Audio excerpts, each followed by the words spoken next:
What's up, comic book fans? I'm Alistair, and today I'm going to be explaining my theory of how Captain Marvel will save Tony Stark and Nebula in Endgame. I'm warning you guys now, there will be major spoilers for Captain Marvel and some of the other MCU films, so if you haven't watched them and you're not up to date with the MCU, I really suggest you click off now. But without further ado, let's jump straight into my theory. Marvel. The one brand that just keeps on giving, and when we think there's no hope for Tony Stark, we see Captain Marvel fly off into the space at the end of her film to help the Skrulls find a new home. Is it just me who thinks that lines up really nicely as Tony Stark stuck in space at the start of Endgame in the trailers? The last we see of Tony is where he's in the ship with Nebula floating around space after his battle on Titan with no food and his water and oxygen's running out. So coincidental that Carol Danvers was drifting around space in the 1990s helping the Skrulls. And where is Tony Stark now? He's in space drifting around with Nebula. So after Nick Fury pages Carol, she would have most likely had to fly past Titan to get to Earth where she last saw Tony healthy. And only we assume that he got into a spaceship and it was half broken, like we can all admit that. Um they went into space, and when I say they, I mean Nebula and Tony, because obviously they were the only remaining members of the battle on Titan after the Avengers fought Thanos with the Time Stone. We already know they both make it out alive because we can see them working on a new suit or something for Tony, with Tony. Can we maybe assume that that's a Infinity Gauntlet costume or suit for Tony to harness the power of the Infinity Gauntlet? I don't know, maybe. But that's a whole nother theory for a whole nother video, guys. Anyway, so they got off Titan in this broken ship and was drifting around space waiting to be saved. Thing is though, they didn't know they was going to get saved. Some people think it's actually going to be Pepper Potts who saves him, Tony Stark's lover at the start of Infinity War and throughout the whole of the Iron Man series.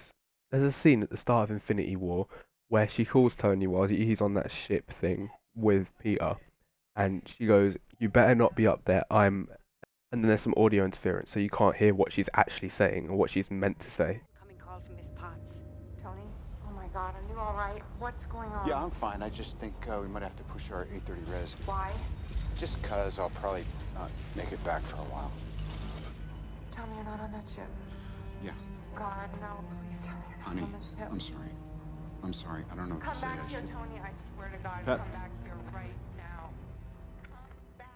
Because of this, people are thinking and assuming and speculating that Pepper's going to be the one to suit up and take the role of rescue and save Tony and Nebula, because she has done previously in the comics in the Invincible Iron Man Volume 10 of the comic in 2009. Personally, I don't think this is the case though. It makes way more sense for Captain Marvel to save Tony, especially as she was called in by Nick Fury at the last minute and was like a final resort. But, and it's a big one, Captain Marvel is most likely to be in space at that time and it has a reason to be flying around in space too. And by then, in the 30 years that she's been in space, she would have most likely mastered her powers of going through time and space, unlike Pepper, who will be unfamiliar with space travel or even rescuing anyone in general, or even wearing the rescue armor, because the only time she's worn armor was to save herself in Iron Man 3, and it wasn't even her decision. Tony made her wear it.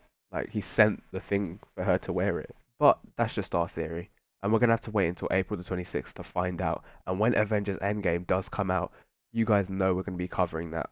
Breaking the film down, reviewing it, analysing it, making theories about how Phase 4 is going to pan out and what Phase 5 may hold. And we'll be doing that for future films in the franchise too. Thank you guys so much for watching, I really appreciate it. And if you guys are new, don't forget to subscribe. We're always looking for new theories and would love to hear your theories in the comment section below. And if you want to hear previews and hear about our videos before everyone else, go and follow our Comic Book Guys Instagram. A link will be in the description below. But thanks for watching. I've been Alistair from the Comic Book Guys, and I'll see you in the next video. Peace out, guys.